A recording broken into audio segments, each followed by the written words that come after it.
Welcome to the FarmBits podcast, a product of Nebraska Extension Digital Agriculture. I'm Jackson Stansel. And I'm Samantha Teaton. And we come to you each week to discuss the trends, the realities, and the value of digital agriculture. Through interviews and panels with experts, producers, and innovators from all sectors of digital technology, we hope that you step away from each episode with new practical knowledge of digital agriculture technology. Welcome back, FarmBits followers, and thanks for joining us on the 11th episode of the FarmBits podcast. Now that we've heard about soil sampling, soil mapping, and how those measurements get converted into maps, the focus of this episode of FarmBits is on synthesizing this information into a single layer classifying variability within a field. Such a layer is often called a management zone map, and that's what we are going to talk about today. To get into this topic, our guest today is Cory Willness, president and founder of Croptomistic Technologies and CropPro Consulting. Croptomistic and CropPro are both headquartered in Saskatchewan, Canada. Cory started CropPro Consulting in 2003 while simultaneously developing a soil variability mapping platform that grew into Croptomistic Technology, which was incorporated in 2014.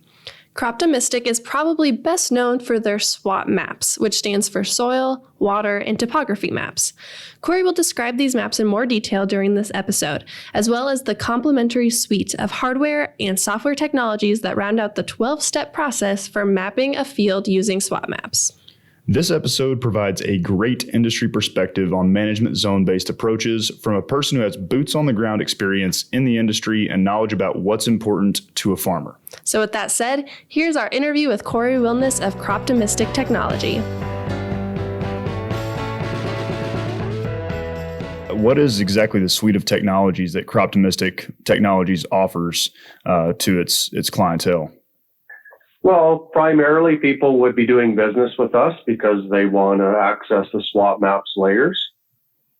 So soil, water, and topography in the maps is what that stands for. And I guess we've spent most of our time building the module that takes different soil layers, builds out all kinds of watershed models, separates things into knolls, mid-slopes, depressions, takes EC layers and organic matter layers and builds them all into a single soil type map. So that's our primary piece of digital technology that people would want. And then the soil mapping segment of the market is very unscalable. I think, most of those things are very difficult to do. So we've developed the SWAT box, which is basically an electrical conductivity mapping system that'll record elevation and the EC data and stream it all right to our servers. They can start going into the SWAT Maps building process right away. So that SWAT box is a piece of technology that we market that's pretty popular. And then our crop record software, it's a suite of apps for iOS and Android devices, plus a Windows database that all the consultants can use to work with the technology. So that'd be our primary three things that we sell at Croptomistic. So can you talk about how all these technologies work together? Like what's the process from the SWAT box to the SWAT Maps? So there's approximately 10 steps that people would take. So step number 1 would be field mapping, and then all that data would be turned into SWAT Maps and its associated layers. Step 2 is to send all those maps and layers to our app, and then the precision agronomist would go out to the field and they would ground truth the layers and the maps and take their soil tests in the field to sort of validate everything to make sure that they have the right map, and when they soil tested it all makes sense. And then from that point, once the soil test results come back, they automatically go into the system through API or just through importing them in. And then again, an agronomist can start working with the maps and associated soil test layers.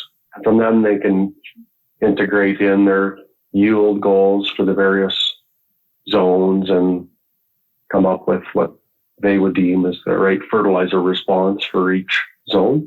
That's done with the farmer, so the farmer would approve reports for each field, for each zone.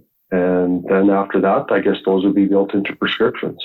So if somebody potentially hasn't used management zones before, what would you tell them? Like, what is the value proposition for a grower to inform their decisions using either a SWAT map technology or other general management zone approaches? Well, I believe for soil applied products, so soil applied fertilizers, herbicides, seed products, that you need a soil foundation layer. So when it comes to soil sampling for nutrients and organic matter and topsoil depths and fertilizer response, it's related to soil, water, and topography. So I guess I don't see any other approach. To me, that's the foundation layer. When it comes to what's the yield potential of a zone, so I make like a soil type zone map. That's a SWAT zone. So it's like your soils layer.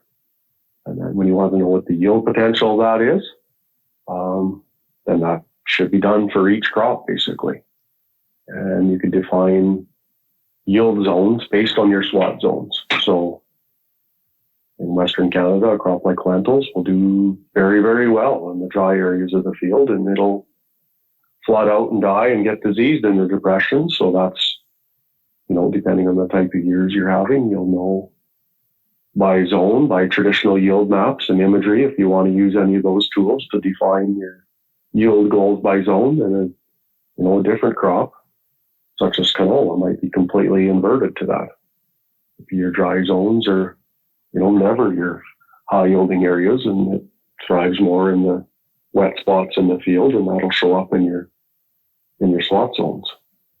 So, I love them in use together. I don't see that imagery or yield-based approaches have anything to do with soil and should not be used for soil sampling.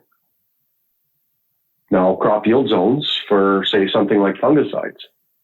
Like, we do variable rate fungicide or on-off fungicide. Well, sure, go get a crop yield zone. Like areas that are heavy and high biomass and thick, and it's where your highest disease potential is, or should get fungicide, maybe more fungicide. In areas with the crop died, should get nothing. Well, you don't need a soil map for that, right? That's defined by an image. That's what it should be used for. Mm-hmm. So depends on what you're doing. If you're putting nutrients in the ground and there's no crop, well, you need to have a soil map.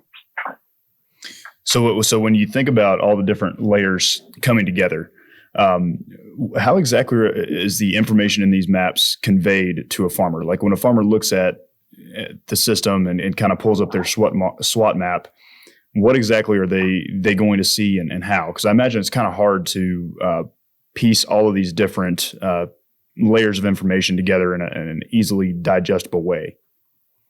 Well, the most exciting thing about a SWAT map is that the farmers, they connect with them really, really well, because they completely understand, they see their field and what you're trying to do. So for example, because it's like a soil type map, you go out into the field and let's just say you're in an area that's dominated by, the hills are thin topsoils, low organic matter, they're a little bit coarser textured, so they're drier. And then you go down the slope. So then that would be like a zone 1 on the map.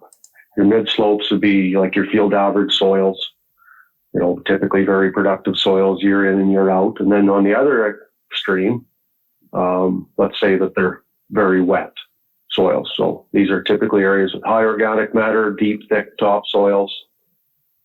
If anything, they maybe tend to flood in this person's land. And so when they see their map and they look and they see, look at all these sort of hills and eroded soils and these driest areas of the field with the coarse texture and stuff, they're all together on the map. And they know their field. They've been over it 100 times, seeding it, and spraying it, swathing it, and combining it, doing field work. So they clearly know that. And they look at all the wet areas and they're all they're all together as a zone. And they're like, well, that's okay. Yeah, I completely see this. And you say, well, that's how we soil tested it, right? We went to all these hills and we put all those samples together into one bucket and, here's what the soil looks like there. Here's the soil test results. So it all completely makes sense to them because farmers are very connected with the field that way. Mm-hmm. Sounds good. What would you say is the minimum information needed to be collected to generate a SWAT map? So you already said what SWAT stands for, so I'm assuming those layers are included, but what other layers are you including in a SWAT map? Well, you always have to have a high resolution elevation layer. So whether that's collected through RTK GPS system on a truck or quad or something, or a piece of equipment can work, but they just drive back and forth. They don't really drive topography and all the water runs and different things like that. So the data may not be as good. Or else through LiDAR so elevations through planes or drones. As long as it's of sufficient quality, drones are usually pretty good. They have ground control points and stuff. So that's needed to build all the water models and build all the topography layers and stuff. And then we need some type of actual soil layer. So we really like the electrical conductivity layer. It's a relatively cheap sensor. It's been pretty hassle-free, quite common, easy to access. And that gives you a 1 meter resolution of your into the soil of your, basically, your influences are texture, water, and the salt in water. So it's a bit of a tricky measurement, but it does make a nice layer. And if they're in an area where there's like absolutely flat, one soil type, no salinity, tile drained, basically you could say there's no variability, then we could also use like some type of organic matter layer. There's probably still going to be some historical wind and water erosion and topsoil moving around, even in the flattest stuff. So absolutely, we definitely like to have 2 layers, right? So elevation is for sure, and then you'd need EC or organic matter. Typically, EC is what we prefer. So as you mentioned earlier, the EC that you're measuring typically comes from your SWAT box. Right now, we work with a dual EM system. Is kind of the most common way that we take soil EC measurements in our research and generate management zones for our research. And so would you mind kind of describing to us how the SWAT box works, if it's kind of like the dual EM? And you mentioned it gets down to 1 meter, but how exactly is it getting down to that 1 meter depth and measuring soil texture in that way? Yeah, dual EM would be very similar to like the tool that's inside of our SWAT box is an EM38, which is made by Geonics here in Canada. So really, there wouldn't be any difference between those 2 devices. Right. We also have several topsoil mappers from Austria, and 2 different types of those, and they work excellent as well. We've also had Veris MSP platforms, and we have a Veris iScan sitting here in the shop that we've connected our SWAT box electronics to. So there really is no sensor limitation per se as to all of them are maybe a little bit different in their own unique way, but in the end, all these instruments, if the mapping conditions are good, the maps all look the same. Basically measuring down to about 1 meter, some of them at different depths and different ways, and without getting into all the technical stuff, and I'm not really a person to answer those high-tech questions anyway, but we've used them all, and we have lots of these, and really, if conditions are ideal, they all produce the same map, in my opinion. So just to follow up on that, is the advantage of the SWAT box, and I think I heard you mention earlier that it is directly logging to the cloud while it's going. And so is that one of the largest advantages of the SWAT box? Because I know I've been frustrated having simply a field data logger there at times, and you can easily lose data when it's only stored locally. We designed the SWAT box because it's very difficult to scale soil mapping technology. That's the biggest problem, right? So if you got to do it with a person, with a vehicle all the time, it doesn't scale. So this SWAT box is just plug and play. You can attach it to any piece of equipment, and you can connect it to the 12-volt power. There's no console needed. So we've attached them to all kinds of drills, to sprayers, so people fertilizing, and the operator doesn't do anything. It just sends the data, streams it right to our servers. So that's the advantage of the SWAT box. Yeah, having it easy to use is so important. So that's awesome to hear how you guys are doing that. Absolutely. So you talked about piggybacking the SWAT box and kind of more this dual EM style or non-intrusive sensor onto farm machinery during other operations to make double use of those operations. Are there any data quality issues that you run into or challenges that are associated? You mentioned interference from lines around the field, but does the speed of the operation affect the data quality, or does any electronic interference on the actual machine itself affect data quality at all for those? No, there's no real problem with interference from electrical components on any piece of equipment. The challenges with equipment is sort of the faster you go and how close it is to metal, is then you can get interference because it's, that adds, and if it's not a consistent level of interference, if you get things bouncing around and things shaking and rattling, then that's going to affect the quality of your data. So we've kind of identified what the sweet spot is for how far it needs to be away. And then we do have to make sure it's going on implements where, those things are minimized. So combines have been tricky. Where do you mount it on a combine? You got to mount it near the back, and you got a straw chopper there with moving knives and stuff like that. Mm-hmm. Right. So, and even within the SWAT box itself, you can't have even a bolt like that's not tight and rattling. So everything's designed to be, super tight. Ideally, we love it if it's done like with a seating unit, for example, because people are generally going pretty slow. Mm-hmm. Sure. You can mount it nice and close to the ground, and you have to have a pretty consistent height off the ground. Mm-hmm. It has its own height sensor, so at the end, if a person lifts or something, and then all of a sudden your heights are off, we can delete all that data. So as far as speed, no, it doesn't matter. It's just the faster you go, the more you're rattling and shaking, and that affects those types of sensors. Sure. And the other thing is with the data quality is you have to make sure if it's a small drill, like anything under 50, 60 feet, we found that one box is a high enough data resolution to make decent maps. If you have a 100-foot drill, maybe that's not that common in some areas, but in Canada it is. Sure. You have to mount two SWAT boxes to get high enough resolution. So, but other than that, no, it's worked extremely well, actually. You just plug it, guys go out and work in the field. It starts up when they start their equipment, send stuff to the servers. There's been very little work required to make good maps from that type of operation. That's great. It's always good to minimize a trip across the field. So glad that works. Yeah.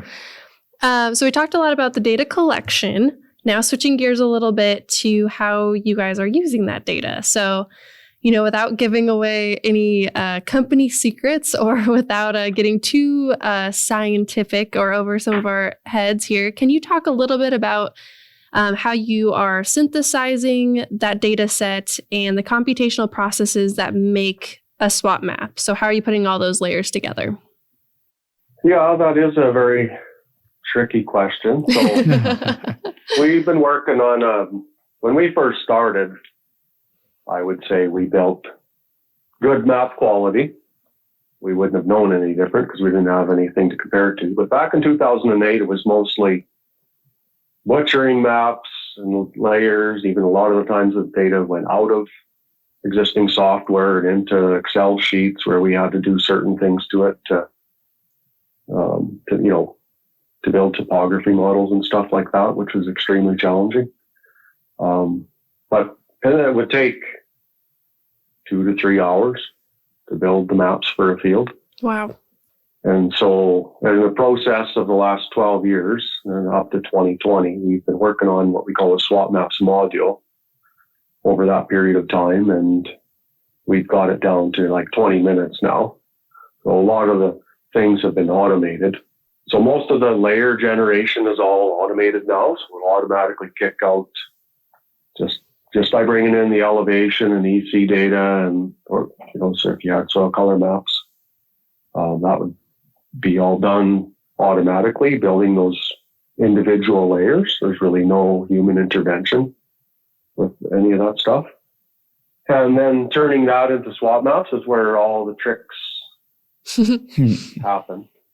So a lot of it, I guess you could say, has been designed just basically from the over 1 million acres that have been mapped now and ground truth. And so you get the feedback from all the people, including people like myself, of course, from the very beginning. Mm-hmm. And, we just have developed our own set of rules that define, how an area should be zoned. So just as an example, I always say there's 3 types of depressions. So maybe on your topography map, it'll make a depression as a depression. But from your EC map, you could go in and say, these depressions are high EC. Well, that means that they're saline, likely. And these depressions are low EC, which means those will be non-saline depressions, but they're likely high organic matter. Because high organic matter areas always can have like a low EC. So if you see old blow dirt lines in people's fields that they started to farm through, it'll show up a low EC. People will drain sloughs and stuff like that. Very high organic matter areas, those will often be low EC. So that's the way we differentiate between, non-saline and saline depressions. And then we'll use the water models themselves to define, does this depression flood or not flood? Because then that defines 3 different types of depressions. It defines it into depressions that drain. So those are probably some of the most productive areas of the field year in, year out. Mm-hmm. And there'll be depressions that flood. And in dry and maybe average moisture years, those can be very, very good areas. But in wet years, they might be dead. And the depressions that are saline will be depressions that are always unproductive, right? They'll be consistently unproductive. It doesn't matter what the weather is. So that's just an example of zoning out, different depressions and how you would define them. That's a great example because I think it illustrates how you're using kind of a decision tree and really thinking through each zone and not just clustering things together very automated in an automated way. So this is a great example and very interesting. Yeah. And I guess to kind of follow along that, earlier you mentioned that you kind of use these soil samples and pull in the results from your soil test using an API. To what extent do you kind of validate your zones based on those soil samples or any crop scouting layers out there? Do you use that to correct it? Is it an automated process? I'm just kind of interested in how you use those layers as well to validate your zones. Yeah. So once those initial set of layers and the set of SWAT maps is uploaded and the agronomist is out there ground truthing, that's a little bit subjective. And as they're soil testing and stuff and putting the stuff in the buckets, mm-hmm. They may make some changes. They may request what we call modifications. There can be a lot of artifacts in fields, like things could be not exactly go together like the program defines it. So if there's specific modifications that are only specific to a certain field, then that has to be done manually. But there can be what you call more regional type modifications that happen. And once we've worked in a certain region, that can show up on a satellite image where you say, well, yeah, you've defined this area, but, the shape is a little off, right? It seems to be True. The area is affected is a little bit bigger. And so that can be done with satellite imagery. Lots of times it's done by just being out in the field, right? Like we kind of don't let the agronomists use the map if it's like not over 80 to 85% correct, right? So if people have been ditching and there's like a lot of other, cleared bush lines and, well, what do we do with this little chunk of a field?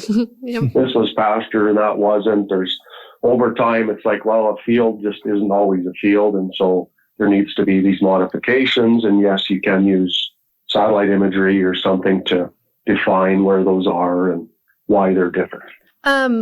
I was wondering, how often do growers need to reevaluate their fields to generate new SWAT maps or generate new management zones? Or are these kind of long-term zones and then you just soil sample frequently, or what is the recommendation there? Well, we generally treat it like a SWAT map is, the field never changes. So why should a SWAT map change? The only thing that's really changing is your environment every year, right? It's the weather. Mm-hmm. So people say, well, there's high yielding and low yielding. Well, the map should change. Well, no, it doesn't change. A depression is a depression. It doesn't move up to the hill. So the only time that I would say you have to do maybe some remapping is if the person does major landscape changes. So you maybe had lots of flooded depressions and they're no longer flooded depressions. Or people do a lot of tiling, right? So if you tile, that's going to change everything. And sometimes it's, you started with one quarter and the guy keeps on buying land around and keeps adding it to the field, and you can generally cut things and put them together. But at some point in time, it's just like you spend more time in the office butchering data to try and make it look good, then it'd be easier to just go remap it and to get it all new and fresh. And so, that's probably some examples of where you'd redo things, but it's very uncommon. Like we don't really have to unless, some major management changes have happened. What about if you created the zones with the mindset of, I'm going to use these for a prescription for seeding rate, and then now someone comes to you thinking, maybe I want to use it for something else. Do you have different maps or different algorithms for maybe different operations, or are these zones that should carry over for multiple things? Yeah. In general, the map is the map. So we are using it for many different uses. So variable rate seed is very, very common in small grains and canola. Mm-hmm. Where, in the area that I work with, we've got people in the United States doing it on corn and different things too, but I don't want to speak to that crop because I'm not an expert in corn. But the variable rate seed is very, very common up here. Like in the area that I work in here, it's kind of a wetter area. Like putting more seed in the depressions has been commonplace for over a decade now. For people, it's a high mortality area, and those crops are slower to emerge, and if you get any heavy rainfall events, so people will put more seed in, even in the saline areas too, to try and get something growing there, using water and competing with weeds. And lots of that stuff's just things people tried, right? And said, yeah, we like this, we want to keep doing it. And maybe in certain areas, people put more canola seed in the salinity and said it all died, and so I'm not doing that anymore. I'm going to cut my seed there. So it's very area specific, but I would say that's very common. And now we've done like variable rates. So like Avidex, and I guess I should maybe say soil applied herbicides for various types of weeds where, a lot of these soil type herbicides are related to what? They texture and organic matter. That's what the use rates are. Yep. And then your heavier textures and higher organic matters is typically most of the weeds are anyway. So people don't put high enough rates on down there, and then that's where most of the weeds are. So stuff like that. Yeah, and we're doing water modeling now too. We've connected soil moisture probes to the maps. And so during the growing season, every day people can generate a predictable, water map by SWAT zone in their field. And I guess I could go on, but yeah, there's lots of uses for the SWAT map that we keep developing. Yeah. And I think one thing that you mentioned that I'm interested in hearing a little bit more about is the scalability aspect. So what do you think is necessary in order to get these soil-based approaches, management zone-based approaches to scale with growers and consultants out there? You want to hear my pitch deck? Yep. Absolutely. Yeah, no. I would say, it's like I didn't clearly define what I'd call our 10-step process, but we've worked on automating the first two steps. I kind of talked about that already, like collecting data. Like we've worked heavily on swap walks and like ways that we're bringing in data to build step 2, which is to build the maps and all the layers and send it all out like through the apps and stuff.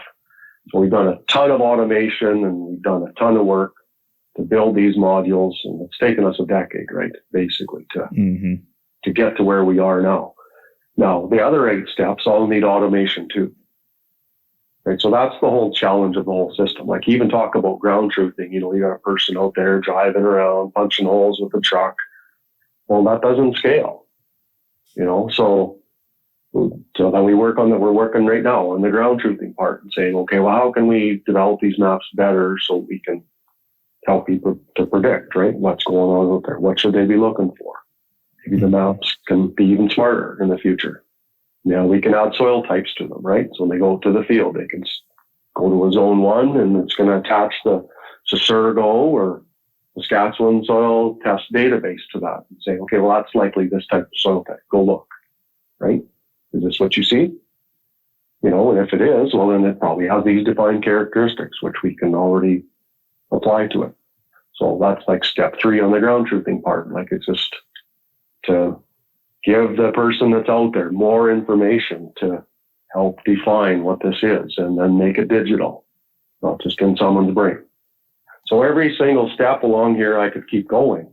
But as you see, it's like you can automate a step or 2 of a 10-step process, and companies like ours will go out and get it done. Soil mapping stuff isn't scalable, like compared to something like satellite imagery, where anyone can go buy 100 different programs today and get satellite imagery and years of it and start pushing out maps to farmers and, not soil test and not ground truth them and start pushing out prescriptions. Like there's companies that do that. So if you want integrity and you want to do like what actually works for the farmer and be in this business long term, I just don't see how anyone can do variable rate without a soil map. So we're spending basically all our time right now automating. We have probably 4 different machine learning projects going on in Canada here. Wow. So when you think about automating these processes, this is just a tangential question. Are you kind of excited to see some of these robotic soil samplers that are coming onto the markets? Is the actual manual process of taking soil samples a big hindrance, or is it just more understanding and parsing through that data that's most in need of automation? Well, I guess we're working in that space too. So yes, we very much need automation of soil sampling. But really, it's, again, another extremely hard thing, right? It's very expensive. These systems are extremely expensive. And so maybe you could scale it, but if no one can afford it, then it doesn't do anyone any good. So there's kind of a catch-22 there where you want to do millions of acres and, people can drive around with a truck and get it done for a few dollars an acre. So that's what you're competing with. So I absolutely think that stuff needs to scale, and we're working to try and be one of the companies that scale it. It's not that easy, right? Like there's lots of sensors out there. Oh, yeah. How are you going to do this? Sure. I guess we've been working on all our scalability is just adapting it to existing equipment, right? Like if we can't do something without attaching it to a piece of equipment that's already going across a field and collect data that way, well, don't bother because it's just another thing to invest in at that point. I mean, you got more capital to put forward when you already have a machine out there. You might as well make use of it. Mm-hmm. Yeah. So speaking of these technologies, you've already mentioned a few, but are there any advancements or technologies that you're anticipating coming to SWAT Maps, or things that you're really excited about in the future? Yeah, I guess I've alluded to a few of them. We're working on soil sampling and testing technology. We're working on integration of existing soil survey databases like Sasurgo and SaskSys, which is Saskatchewan's version, and connecting those to SWAT Maps. And one of the things that's released this year is our SWAT water maps. We've been working on 2 years with that with a John Deere dealer called South Country Equipment, and they've worked with us we've done many fields with multiple probes and feel like we have a real good water model now. So that's going to be released in this year that people have a soil moisture probe, John Deere or Kessel, we're connected to right now. And it'll map water across the field. So that's kind of nice for making in-season fungicide or nutrient decisions. Maybe on your farm you decide all the hills are just too dry and they don't warrant an extra nutrient application, nitrogen or something. Maybe it's just the mid-slopes and depressions. So you can go out and do that with a SWAT map or integrate it with a satellite image or something like that. So that's exciting. And then probably the other thing we're about, I think, a year away from is what we call SWAT Cam. It's a app we built that basically works on Android devices and it connects on the sprayer. And it'll collect thousands of images in the field. So every 30 feet, it's snapping a picture. And then we've developed a machine learning algorithm to identify crops and weeds by SWAT zone. So not only do we make just what you call your generic crop and weed map, and people could use that for certain things, maybe touching up heavy weed pressure areas or using the maps in the future to define, where heavy weed areas of pressure areas are and, scouting them and stuff like that. Sure. But also like the SWAT zone crop population. So when you're varying seed rates, you need some validation. You need some verification of, is this what we want to keep doing? And so with those pictures and with that information, now there's no person going to the field, and we'll collect thousands of images off a person's entire farm and say, well, this is how these fields are doing. This is, generally what we're learning. And so that's an exciting technology that we're working on too. Yeah. Those both sound really exciting. They do sound cool. I think that kind of tying almost a scouting piece and automating the scouting piece is going to be such a big part of precision ag, because I think that's one of the biggest gaps that we have is tying some of those stand counts and weed pressure counts, stuff like that, to our actual precision ag data layers. So I guess we like to end every podcast with a common question. What piece of advice do you have for our listeners out there to improve their operation or to understand digital ag for their operations a little bit better? I think there's a lot of decisions that get made about digital ag, and they all start with people deciding whether they like a platform or not. I would say it's pretty common that people would look at our software system and say, well, I don't know, it's kind of clunky and it doesn't do this and it doesn't do that. Right? But we haven't really focused on the software platform. I think what I'd like to get people to focus on is what is this thing going to do for you? Right? So lots of software people go out and, you got daily satellite imagery and, you got this and that.